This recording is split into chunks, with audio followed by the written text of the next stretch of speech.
Hey guys, Randy here at etrailer.com. Today we're going to be taking a look at the Maxxair mini vent fan. Now basically this is going to be a 2-in-1 set. It's going to give us our vent. We just very easily open and close that.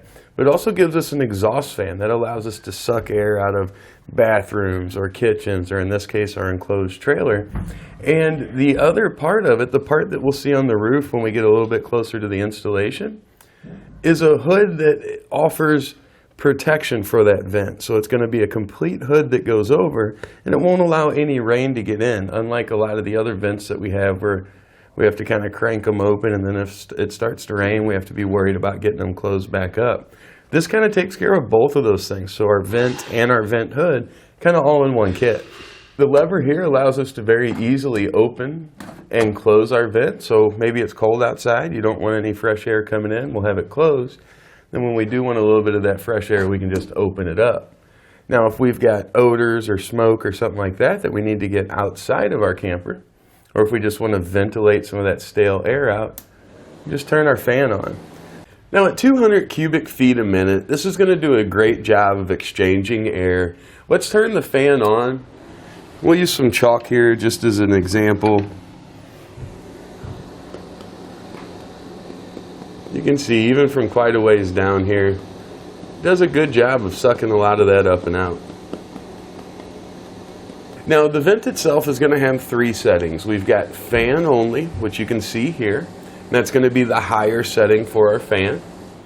We're going to have light only, which is going to be the high setting for the light.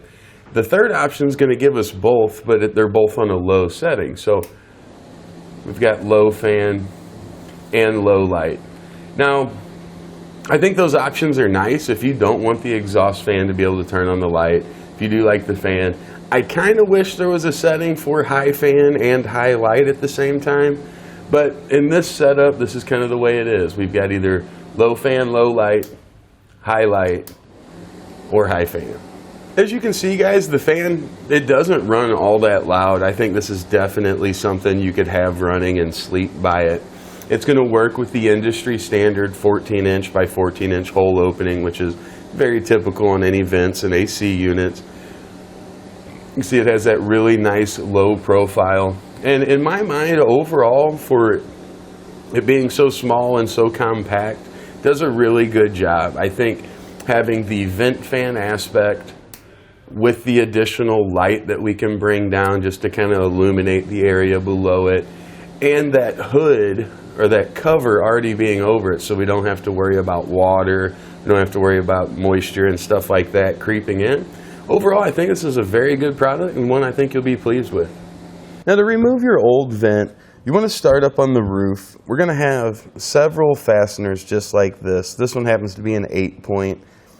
Sometimes it's a square, sometimes it's a Phillips. So get up here, but you're going to have this sealant that goes all the way across the top of these. You can see where the heads stick up.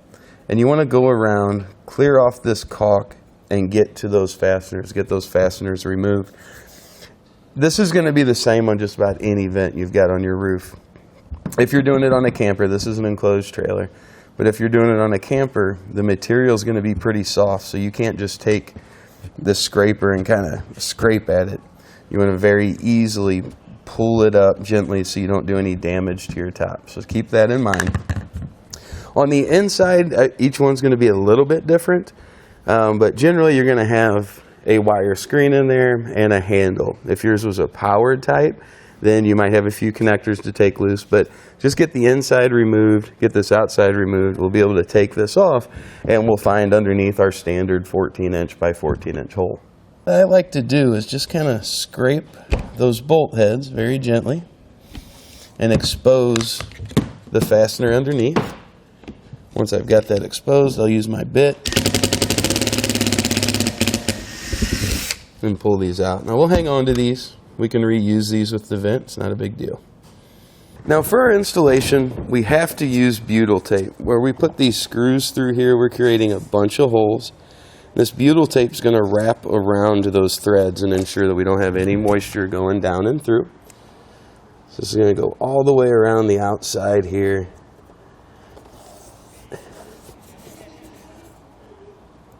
We'll make sure we get it stuck on there really well. Then we can pull off the backing, and we'll just do that all the way around like we said.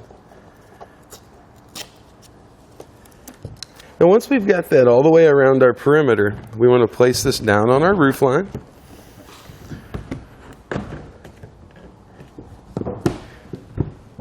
Push it down all the way around, and we'll start installing our screws. Now, depending on your old vent, we're going to be using our old screws, but we also have a kit available that'll have the butyl tape, it'll have your fasteners, but it's also going to have the self-leveling sealant that we'll use once we get our fasteners in here. Now we just want to install these all the way around. Now our next step, we've got all of our screws in. Our next step is going to be to hit this with self-leveling sealant. And we're going to use a bunch of it. I'm going to start on the inside. I'm going to make a line all the way around, and I'm just going to work myself out. I'm going to make sure every one of my screw heads are covered, and I'm going to come out a good ways out from the vent all the way around. Nobody's going to get up here and look at it, so it doesn't matter if we've got a bunch of it on here. Just want to make sure we don't have any leaks. You know, this is a big hole in the roof. We've got a lot of screws, and I don't want to deal with any water inside. We can put plenty of it on. With it being self-leveling, it's going to flatten itself out for us.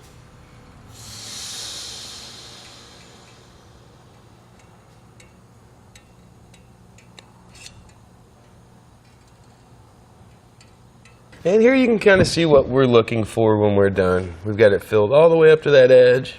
Got it covering all of our hardware in there, all the way out well past the edge of the plastic there. So should give us a great seal. Now we just need to let that self-level. Need to give it time to dry, of course, before we expose it to any of the elements outside or anything like that. But in the meantime, we can head inside and take care of the work we need to do in there. Now inside we're ready to install our vent fan motor up into place in our inner shroud. The thing you want to keep in mind is that we've got this kind of the panel that goes between the two of them. Just like that. Now you'll need to cut this down depending on your roof's thickness, or in our case, we're not going to use it at all. Our roof's only about 1 inch thick, so we'll do away with this, but depending on your roof configuration and how thick it is, just cut this down to match it. You want a good seal between the base and that upper portion.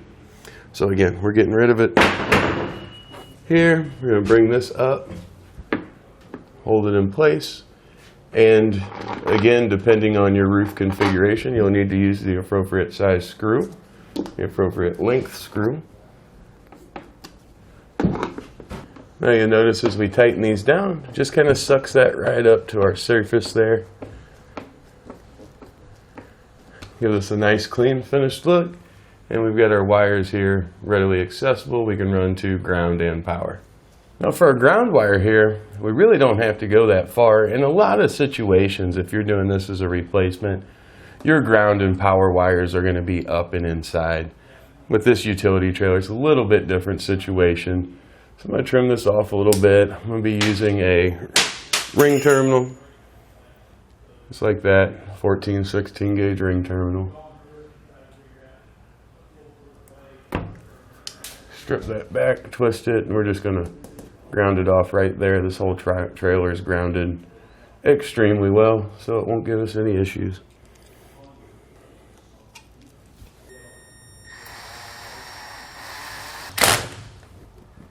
All right, that's nice and secure. I just got a piece of 16 gauge wire here that I'm going to add on using part number DW05744. It's our heat shrink butt connector. You could use a standard butt connector with it being inside like this, but I always like to use a heat shrink if I can. Make sure we got a good connection. If you don't have the wire, this is 16-1-1 on our website, and then you can order whatever length you need to get where you need it to go.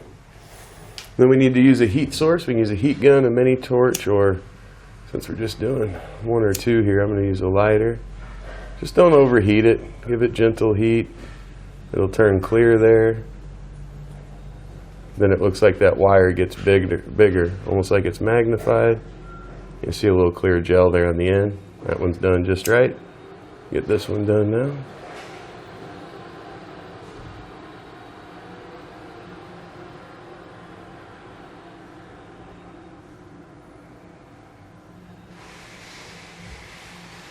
So we're going to be tying into our 12-volt power source. Of course, disconnect the negative cable on your battery, or have it disconnected from your truck if that's where you get your power, whatever your case might be.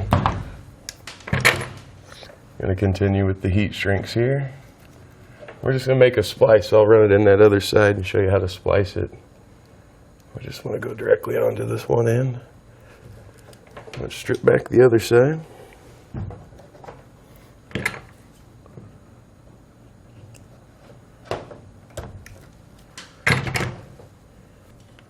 Get that stripped back.